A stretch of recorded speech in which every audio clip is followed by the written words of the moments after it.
Atmosphere చాలా ప్లీజెంట్గా ఉంది. Super. Good morning, అందరూ బాగున్నారని నేను అనుకుంటున్నాను. సో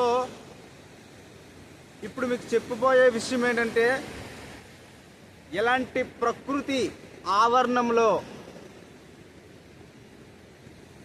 ఒక విషయాన్ని మనం బాగా నెమరు వేసుకుంటే మన మెదడులో ఆ విషయం అనేది బాగా నిలవై ఉంటుంది.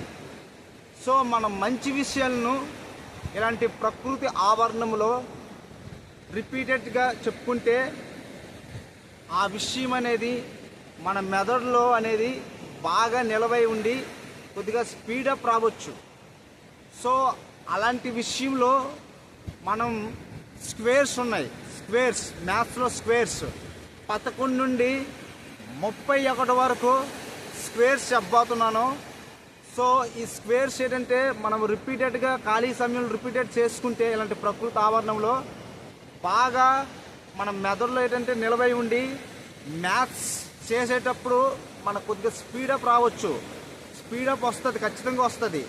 సో మీరు కూడా ఇలా ఖాళీ సమయంలో ఇలాంటి విషయాలు మన మెదడులో ఏంటంటే నెమరు వేసుకోవాలి. ఓకేనా?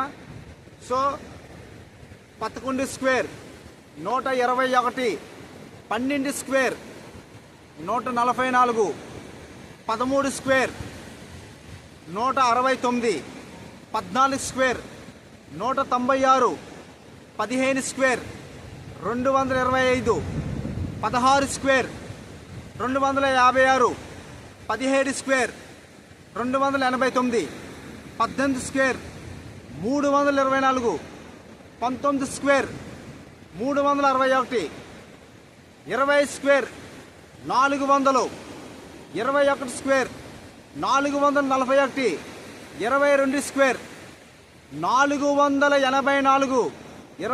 Square 484, 23 square 529, 24 square 576, 25 square 625, 26 square 676, 27 square 27 square 729, 28 square 784, 29 square 841, 30 square 900, 31 square 961. ఇలా మనం ప్రతిరోజు స్క్వేర్స్ని రిపీట్ చేసుకుంటే మనకు మనం మెదడు ఏంటంటే ఆ స్క్వేర్స్ని మన మెదడులో ఏంటంటే నిలవై చేస్తుంది మన మెదడు. సో ఈ స్క్వేర్సే కాదు, 20 టేబుల్స్ అయినా 20 ఎక్కలైనా ఇలా ఖాళీ సమయంలో మనం నేచర్లో మనం నేర్చుకుంది నెమరు వేసుకుంటే ఖచ్చితంగా మన మెదడులో ఏంటంటే నిలవై ఉండి మనం మ్యాథ్స్ చేసేటప్పుడు చాలా స్పీడప్ వస్తుంది. సో ఈ ట్రిక్ మీకు నచ్చినట్టయితే ఫాలో అవ్వండి ఛానల్ని. ఇలాంటి మరిన్ని ట్రిక్లు అనేవి ఇలా నేచర్లో ఇస్తూనే ఉంటాను.